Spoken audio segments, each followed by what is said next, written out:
ان الحمد للہ والصلاة والسلام علی رسول اللہ صلی اللہ تعالی علیہ وآلہ وسلم اما بعد فاعوذ باللہ من الشیطان الرجیم بسم اللہ الرحمن الرحیم وَلَقَدْ يَسَّرْنَا الْقُرْآنَ لِلذِّكْرِ فَهَلْ مِن مُدَّكِرٍ بلا شبہ یقیناً ہم نے قرآن مجید کو سمجھنے کے لیے بالکل آسان بنا دیا ہے، کیا کوئی ہے جو اس سے نصیحت حاصل کرے؟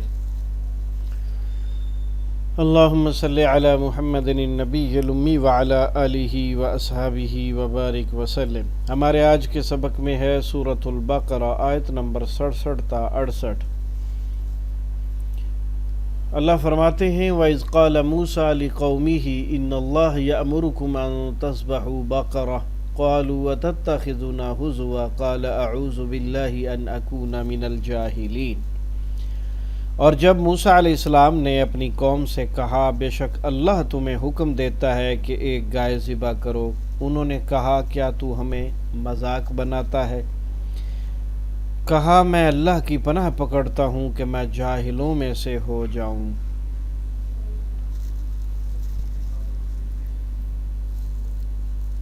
مصر میں غلامی کے زمانے میں غالب قوم کے اثر سے بنی اسرائیل میں گائے کی تقدیس کا عقیدہ سرایت کر گیا تھا۔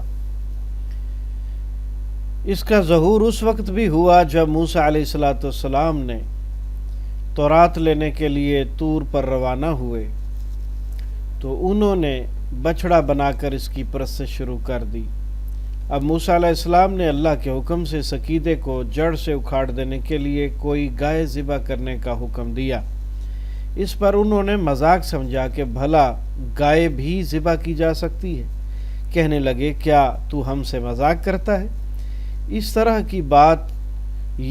طرح کی بات ہے جیسے ابراہیم علیہ السلام نے اپنی قوم کو بتوں کی پرستش پر صاف کہا کہ یقیناً تم اور تمہارے آباء و اجداد کھلی گمراہی میں تھے، تو اس پر انہیں اعتبار نہ آیا کہ کوئی شخص بت پرستی کو بھی گمراہی کہہ سکتا ہے، تو وہ کہنے لگے اجئتنا بالحق ام انت من اللاعبین، سورہ الانبیاء آیت نمبر 55۔ کیا تو ہمارے پاس حق لایا ہے یا تو کھیلنے والوں میں سے؟ الغرض موسیٰ علیہ السلام نے اپنی قوم سے فرمایا میں اللہ کی پناہ پکڑتا ہوں کہ جاہلوں میں سے ہو جاؤں۔ معلوم ہوا مذاق اور ٹھٹھا جاہلوں کا کام ہے، البتہ مزاح اور خوش طبعی الگ چیز ہے، اس میں کوئی بات حقیقت کے خلاف نہیں ہوتی اور نہ ہی اس میں کسی کی تحقیر اور تنقیص ہوتی ہے، بلکہ جس سے خوش طبع کی جائے وہ خود بھی خوشی محسوس کرتا ہے۔ رسول اللہ صلی اللہ علیہ وسلم بھی مزاح فرما لیتے تھے۔ یہاں البقرہ کی تنوین سے ظاہر ہے کہ وہ کوئی بھی گائے ذبح کر دیتے تو کافی تھا، مگر وہ تو گائے ذبح کرنے پر آمادہ ہی نہ تھے، ادھر موسیٰ علیہ السلام کے حکم کی سرتابی بھی نہیں کر سکتے تھے، اس لیے انہوں نے پے در پے سوال کیے جن کا مقصد کے سوا کچھ نہ تھا کہ کسی طرح جان چھوٹ جائے، مگر وہ جتنے سوال کرتے گئے پھنستے گئے، آخر میں شوخ زرد رنگ کی گائے پر بات آ پہنچی جو عبادت کے لیے مثالی سمجھی جاتی تھی۔ آج کل بعض مسلمان گائے کی تو نہیں البتہ مخصوص قسم کے گھوڑے کی حد سے بڑھ کر تعظیم کرتے ہیں۔ اکرمہ نے فرمایا ہے کہ وہ انشاءاللہ نہ کہتے تو وہ کبھی بھی گائے نہ پاتے۔ معلوم ہوا کہ انہیں گاؤ پرستی کی نجاست سے نجات بھی اللہ تعالیٰ کے پاک نام کی برکت سے حاصل ہوئی۔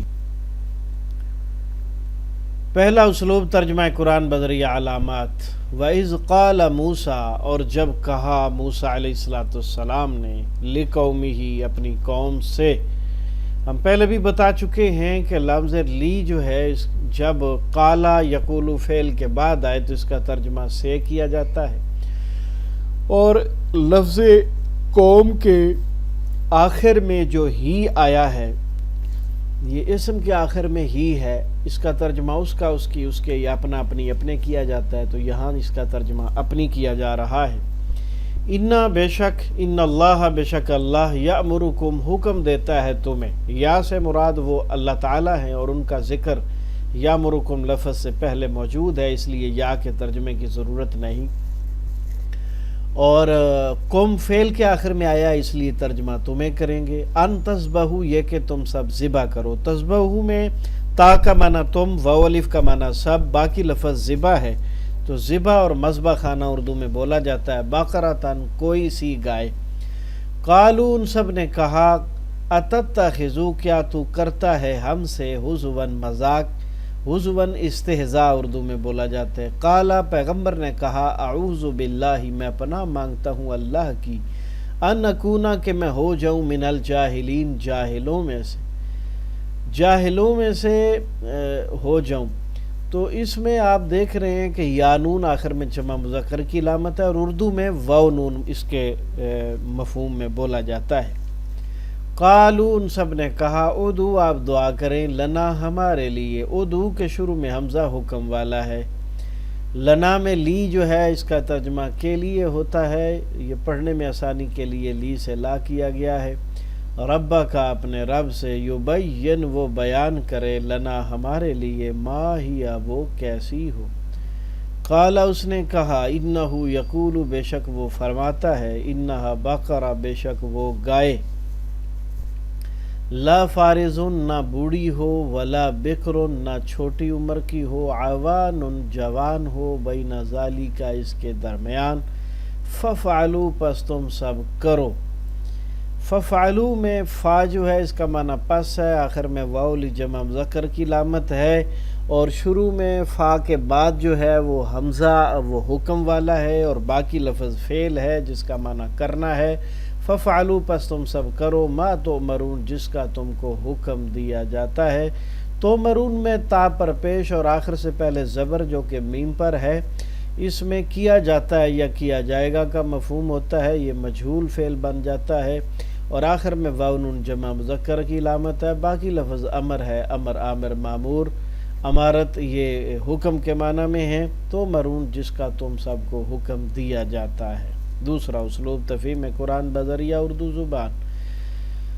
ہاں جی، واو کا معنی اور از کا معنی جب، قال کہا موسیٰ علیہ السلام نے لقومہ اپنی قوم سے، ان اللہ بے شک اللہ تعالی یأمرکم وہ حکم دیتا ہے تمہیں، یامرو امر سے نکلا، امر آمر معمور اور امارت اردو میں بولا جاتا ہے، ان تذبحوا کہ تم سب ذبح کرو، ذبح اور مذبح خانہ دونوں اردو میں بولے جاتے ہیں، بقرۃ کوئی گائے۔ قالوا ان سب نے کہا، یہ لفظ قول سے نکلا، قول اقوال مقولہ اور اقوال ذریعہ آپ اردو میں بولتے ہیں۔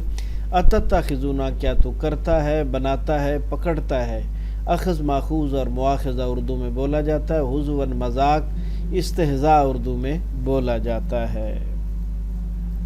قال پیغمبر نے کہا اعوذ باللہ میں اللہ کی پناہ میں آتا ہوں، بی کا معنی کی ہے اس لیے نیلے رنگ میں ہے، اعوذ تعوذ اور معاذ اللہ اردو میں بولا جاتا ہے، اور سب سے آسان اس میں ہے تعویذ، ان اکونا کہ میں ہو جاؤں من الجاہلین جاہلوں میں سے، یعنی مذاق ٹھٹھا کرنا جاہلوں کا کام ہے، البتہ مزاح کرنا، خوشطبی کرنا جو کہ حقیقت کے قریب ہو سنت سے ثابت ہے۔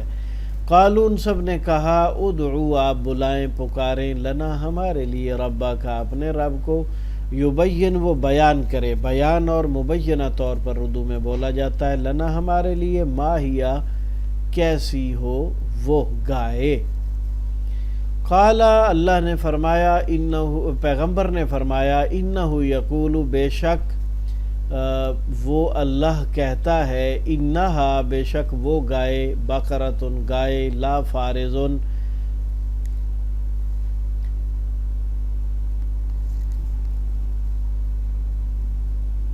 نہ وہ بوڑھی ہو، لا فارزن نہ وہ بوڑھی ہو، ولا بکرن نہ وہ بچی ہو چھوٹی ہو، عوان جوان ہو، بین ذالک اس کے درمیان، ففعلوا پس تم سب کرو، ما تؤمرون جس کا تمہیں حکم دیا جاتا ہے۔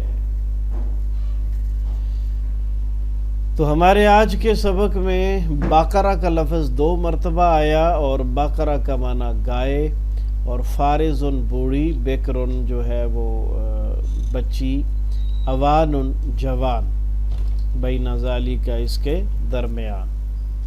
تو بقیہ چند الفاظ بار بار آنے والے ہیں، اور اکثریت ایسے الفاظ کی ہے جو اردو زبان میں بولے جاتے ہیں۔ اللہ تعالیٰ سمجھنے کے بعد حق پر عمل کی توفیق عطا فرمائے۔ استغفر اللہ لی ولکم ولسائر المؤمنین سبحانک اللہم وبحمدک اشہد ان لا الہ الا انت استغفرک واتوب الیک.